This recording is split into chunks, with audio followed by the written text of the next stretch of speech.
の父ということになっておりますけれども、根気王がもともとの祭神として祀られていたわけですね。 마을의 입구에 신사의 정문이 자리 잡고 있을 정도로 크고 웅장했던 아스카베 신사. 곤지의 아들이었던 동성왕과 당시 함께 온 문영왕은 이곳에서 자랐던 것으로 추측된다.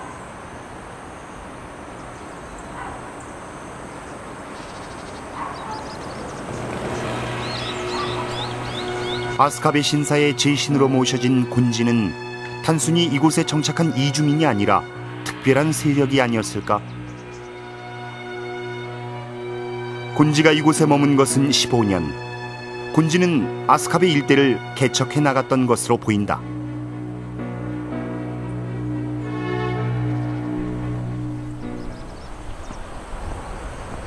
마을 뒤쪽에 포도 재배 단지로 올라가면 백제의 영향을 보여주는 무덤군이 밀집돼 있다.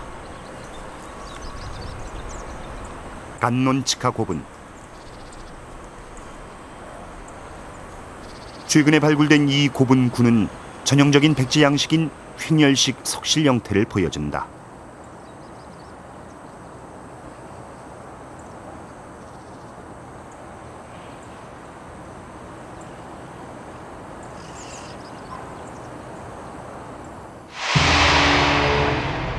사, 5세기 한반도, 특히 백제와 많은 관계를 가졌던 야마토 정권.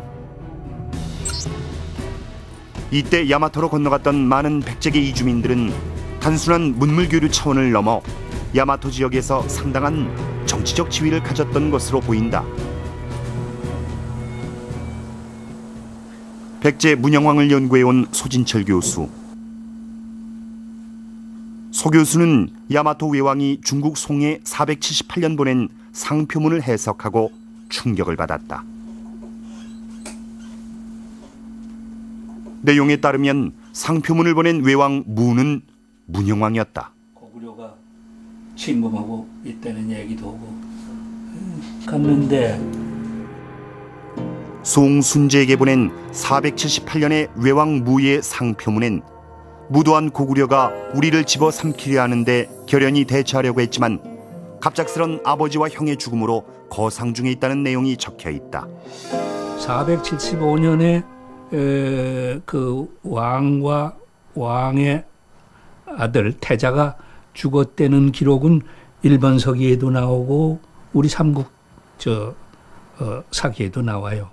그럼 475년에 죽은 그 아버지라는 사람, 그분을 모셔놓기 위해서 대왕의 빈소를 차렸다고 그러는데 그분은 계로왕일 수밖에 없어요. 계로왕이 갑자기 죽었으니까. 환성이 함락된 475년, 고구려 장수왕의 침공에 맞섰던 계로왕은 고구려 장수 걸루에 의해 목이 잘렸고 한성이 함락되며 태후 왕자들은 모두 죽음을 맞는다. 상표문의 내용과 일치한다. 이건 문장을 제대로 읽으면은 정당하게 읽었다 그러면 이것은 백제태자예요. 백제태자하고 그 저희 아버지가 475년에 죽었다는 걸 보면은 461년에 외국 땅에서 탄생한 14살 먹은 혹은 15살 먹은 백제태자가 객지에서 자기 아버지 또 형의 비참한 죽음을 보고 결연히 지금 일어나서 중국한테도 도와달라고 호소하는 참 그 피눈물 나는 그러한 내용의 상표문입니다. 외왕 무는 정말 문영이었을까? 만약 이것이 사실이라면 동성왕과 문영왕은 일본에서 태어나 자랐으며 문영왕은 백제 왕족이자 야마토 외왕의 지위까지 올랐던 것으로 추정된다. 백제가 웅진으로 천도하고 잇따른 왕의 시해로 본국이 위기에 봉착하자 동성왕은 왕위의 계승을 위해 백제로 보내졌던 것이다.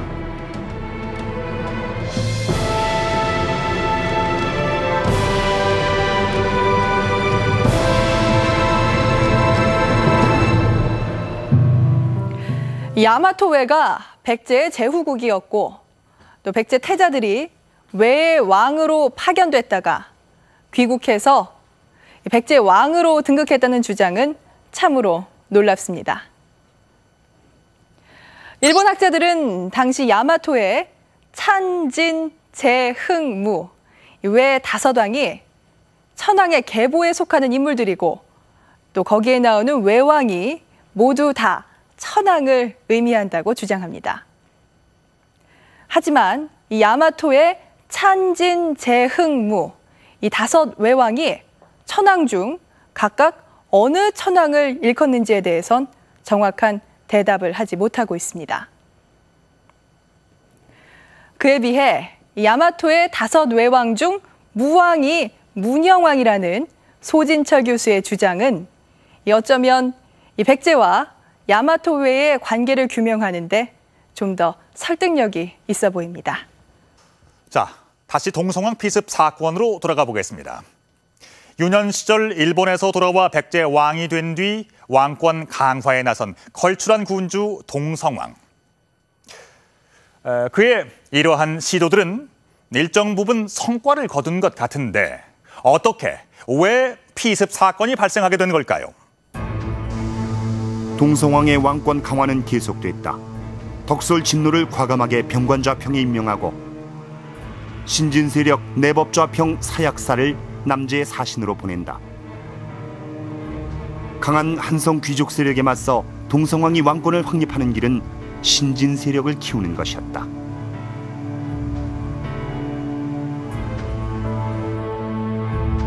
왕을 시해한 백가. 그는 한성 시절 이름조차 언급이 안 됐던 웅진의 신진세력이었다.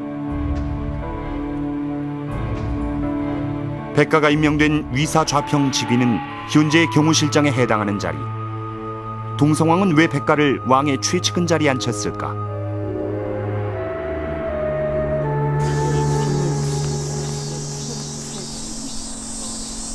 공주시 의당면 수촌리 5개의 고분이 자리하고 있는 수촌리 고분.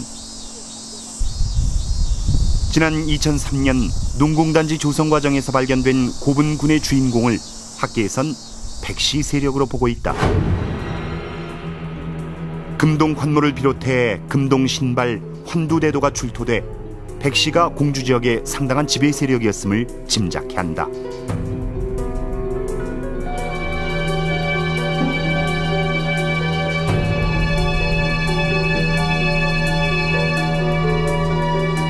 우선 고분에서 출토된 유물을 통해서 조용설의 성격을 파악할 수가 있겠는데요. 이들 고분에서는 금동 제품과 또 중국제 자기 등이 출토가 되었습니다.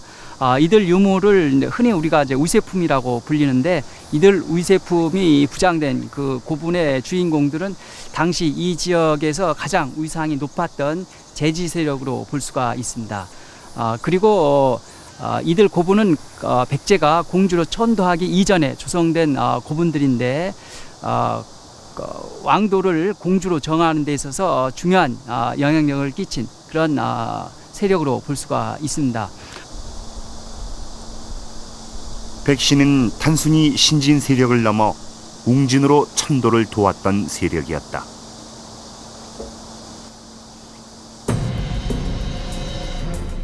백가는 동성왕 8년의 경호실장 자리에 올라 왕을 시해한 동성왕 23년까지 15년 동안 왕을 수행한다. 하지만 피습 4년 전 경쟁자 연돌이 병관좌평으로 급부상한다. 병관좌평은 지금의 국방부 장관. 연돌과 백가는 왕의 신임을 둘러싸고 치열하게 경쟁했던 것으로 보인다.